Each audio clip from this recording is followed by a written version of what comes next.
Welcome back, Scentsy fans. I hope you're having a great day. I am coming at you today with May favorites. So last time I did April favorites, it was my first time doing a favorite video.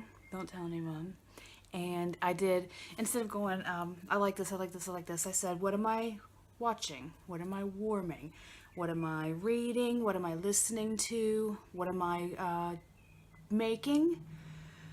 What am I wearing? So I really liked that format because it kind of made me think about my month in overall instead of just like, oh, what makeup did I use this month? So I'm going to do that again. So I'm going to start off, as I did last time, with what am I warming?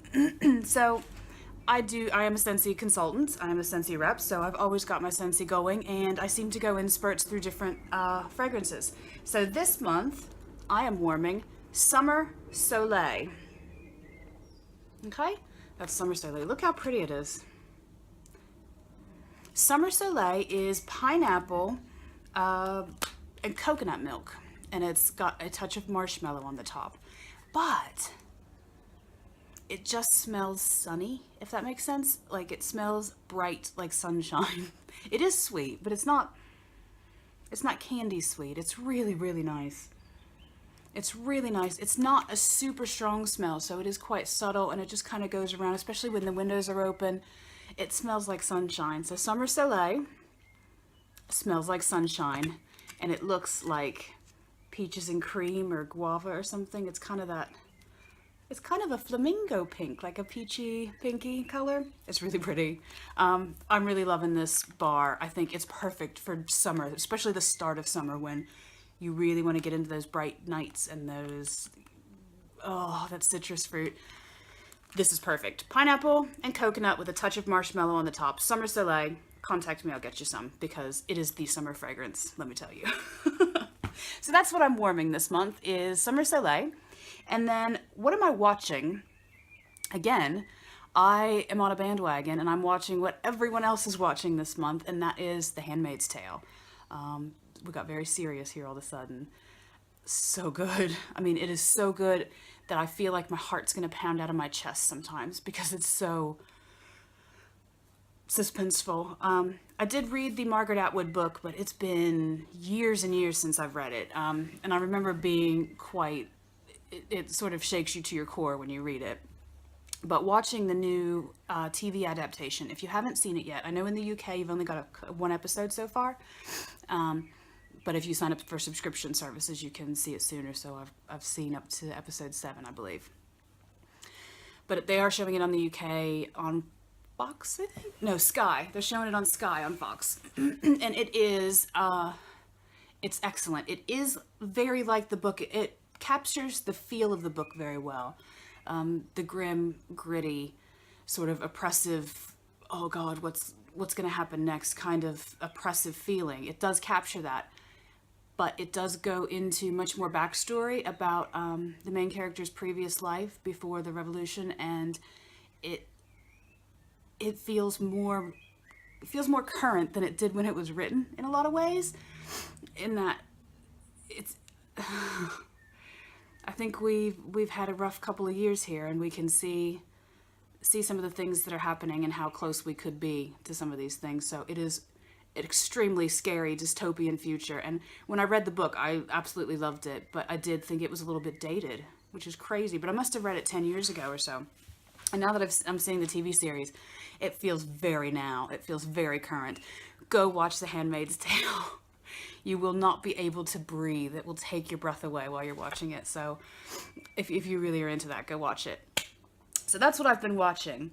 What I've been listening to is, I've got 2 children, and they are 8 and 9, and they are boys, and they are crazy. And last summer, when we visited my parents in the USA, we go to the library, and our libraries are amazing in that you can borrow books and videos and DVDs and CDs for free. It's all included in your membership thing, which you don't pay for because it's free. So I love libraries. And because we were driving around a lot, visiting family, going to amusement parks and things, I got some CDs out that I thought they might like. And what I did was I picked up a Weird Al CD for them. Okay, I don't know if you guys have ever heard of Weird Al Yankovic. We are really going back in time, okay? Because this was out when I was very small. And he's just a parody artist. But I found that a lot of people in the UK are not familiar with Weird Al Yankovic. And my boys keep going to school and telling all of their friends these songs and singing these little bits, and they don't know what they're talking about. But I have to say, I went and I was able to buy, I think, 3 albums here off of Amazon for like £2 or £3 each. They were really, really, really, really cheap. And they are, it's so much better than listening to kids' music in the car. Like, do you remember the preschool days where you had to listen to the wheels on the bus? It's enjoyable. I'm getting a little bit tired of these 3. We've done a lot of driving around recently, and but I know I can pick up another one for £3, and I know that there's like a million of these CDs, but they're actually quite fun. And the best bit is that they drive my husband absolutely insane. He hates it. He says he ruins songs. But sadly, I'm a mom, and mom life says I've been listening to Weird Al Yankovic nonstop for a month. I'm sorry. I wish I had something cooler to tell you. Okay, so that's what I've been listening to. What I've been reading, this excites me. Okay, so this is a brand new book. It's called See What I Have Done. Yes? It's by Sarah Schmidt, and it came out at the beginning of May. This is a book about Lizzie Borden. So it's a fictitious retelling. So they've told it in a novel format, as if we don't know anything of the story. And actually, I've talked to some Brits, because this has happened in the States 100 years ago. I talked to some British people, and some know who she is and some don't. So I'm going to read the little rhyme off the back, just in case any of you Brits have never heard it before. Lizzie Borden took an axe, gave her mother 40 whacks. When she saw what she had done, she gave her father 41. So this was a true crime case that happened 100 years ago, and Wikipedia, the truth, they've never really figured out what happened. Everybody sort of assumes it was Lizzie Borden that did it, but she wasn't convicted. And I think especially British people that know nothing of the story, if you know nothing of it, this novel's a very, very good read. And I think it told the story really well. I haven't really thought about it for many, many years, so get the book. It was a very good book. It was a very good read. My mother has this sort of thing about Lizzie Borden. Like, she taught me the rhyme when I was way too young to be singing that rhyme. And she's always been sort of fascinated with the case. So I guess that's why I'm have an interest. Very good book. It was published in the UK in May. I think it is a British author, British publishing company. So check it out. If you can get it in shops, See What I Have Done, because it's a very good read, and it's a very good holiday read. I know it sounds pretty grim, but it's quite good. The only thing I will say about this book is the author has some sort of obsession with talking about people's mouths, about tongues ticking and lips smacking and teeth. She's very visceral in her descriptions about noises that people's mouths make.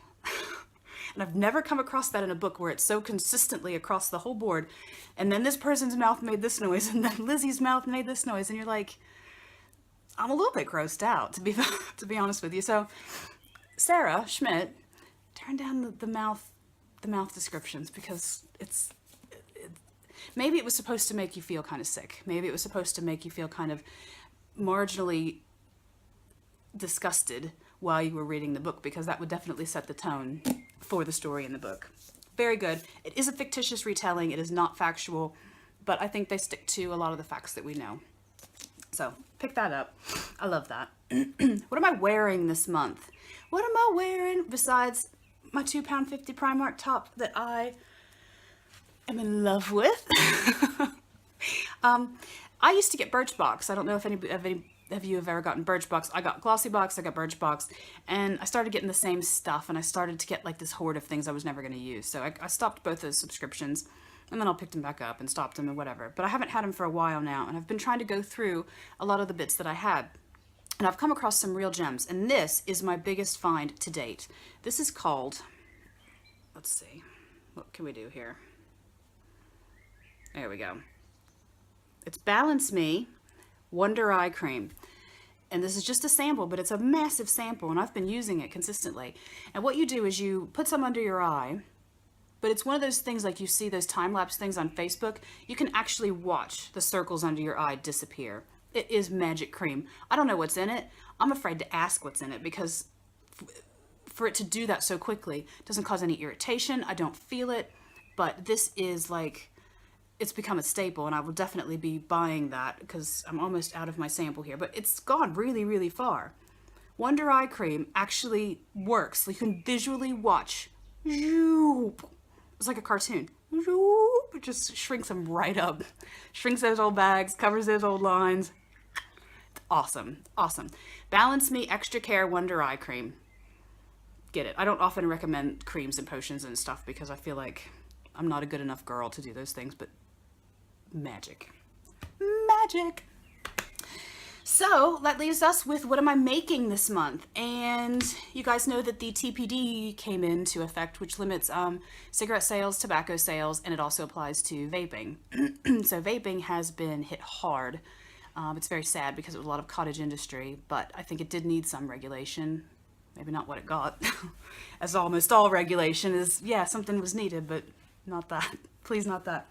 So anyway, what I've had to do is to get the juice that I really enjoyed using, the Ejuice that I really enjoyed using, I've had to start making my own. And I have been making my own a little bit here and there, but this month I've really started stocking up. So what I do is I really love my custards, and I have made a couple of liters of custard Ejuice. Let that steep because it takes about 6 to 8 weeks for custard to taste properly. So if you're a vapor and you're thinking of doing your own juice, it is easy. You can do it. But if you like to vape custardy, desserty, creamy stuff, it takes forever to age. I just find the whole process very therapeutic. I really enjoy mixing. I really enjoy finding new flavors.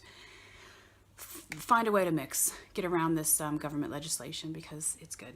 So that's what I've been making. I'm not making any kind of big, grandiose proclamations, but that's what I've been doing. I'm trying to be honest, keeping it real.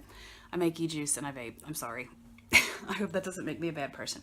So, roundup of my favorites. We have, right? What am I warming? Summer Soleil. What am I listening to? Weird Al Yankovic. What am I watching? The Handmaid's Tale. What am I reading? What Have I Done? Fictitious retelling about Lizzie Borden. What am I wearing? Balance Me Wonder Eye Cream. And what am I making? Vape juice. So I hope you guys have an absolutely fantastic June because I feel really hopeful about this month. I don't know why. The sun, the brightness, I don't know. Maybe I'm getting some vitamin D, but I feel like June is going to be amazing. So I will come back at you with favorites, but I'll see you in the meantime. Hopefully subscribe to me, like me, be my friend. Oh my God, please validate me. Bye.